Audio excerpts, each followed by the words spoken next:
Hamas पर अमेरिकी राष्ट्रपति जो बाइडेन का बड़ा बयान सामने आया है। हमास को पूरी तरह से अमेरिका खत्म करना चाहता है। स्वतंत्र फिलिस्तीन राष्ट्र को हमारा समर्थन है, लेकिन हमास को हम खत्म करके मानेंगे। हमारे सामने बर्बरता को खत्म करने की चुनौती है और इस जंग में पूरी तरह से खुलकर उतर चुका है इजराइल के साथ अमेरिका, और साफ तौर से यह बयान भी उसी से उसको जोड़कर देखा जा रहा है।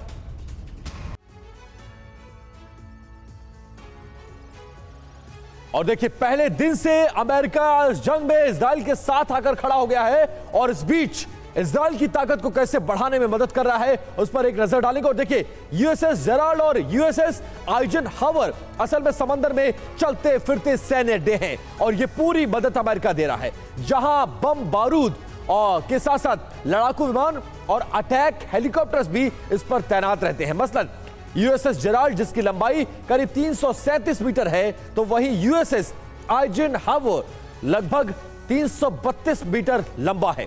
अमेरिकी नौसेना के युद्धपोत यूएसएस जेराल्ड का कुल वजन 1 लाख टन से ज्यादा है, तो वहीं यूएसएस आइजनहावर का वजन का भी करीब करीब 1,16,100 टन वजनी है ये।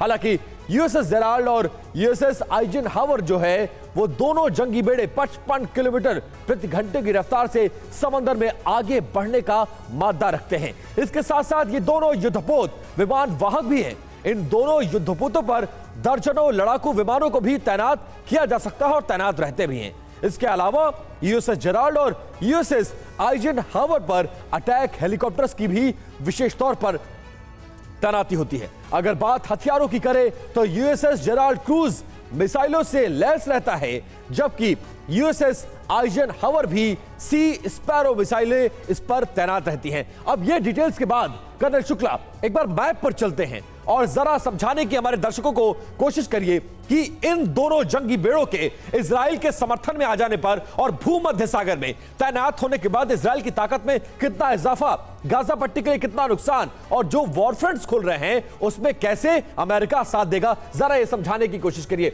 यूएसएस जेराल्ड और यूएसएस आइजनहावर, इन दोनों को तैनात कर दिया गया है इस एरिया में।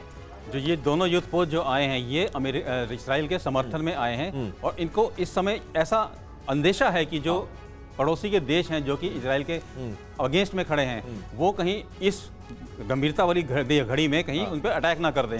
तो इनका मोरल सपोर्ट जरूर रहेगा, लेकिन एक्टिव वॉर में इनका पार्टिसिपेशन अभी निकट भविष्य में नहीं नजर आता। लेकिन गाजा पट्टी में क्या जरूरत पड़ेगी इसकी, आपको लगता है? नहीं, इजराइल की ताकत के अलावा भूमध्य सागर में ऐसा तो नहीं है कि इजराइल कमजोर होगा, लेकिन अमेरिकी मदद किस तरह से इजराइल की मदद करेगी? अमेरिकी मदद मोर ऑफ द लेबनान और सीरिया पे कंसंट्रेट कर रही है। गाजा पट्टी एक छोटा सा इलाका है, इजराइल उसको अपने आप टैकल करने में सक्षम है। अगर हमारे को तीसरा फ्रंट या दूसरा फ्रंट फिर से खुलता है लार्ज स्केल पे, तब इजराइल को डेफिनेटली, मतलब प्रिकॉशनरी भविष्य की जंग को देखते हुए अगर जंग एक्सपेंड करती है तो फिर जरूरत पड़ सकती है अमेरिका की, और अमेरिका इसीलिए खुलकर साथ आ चुका है।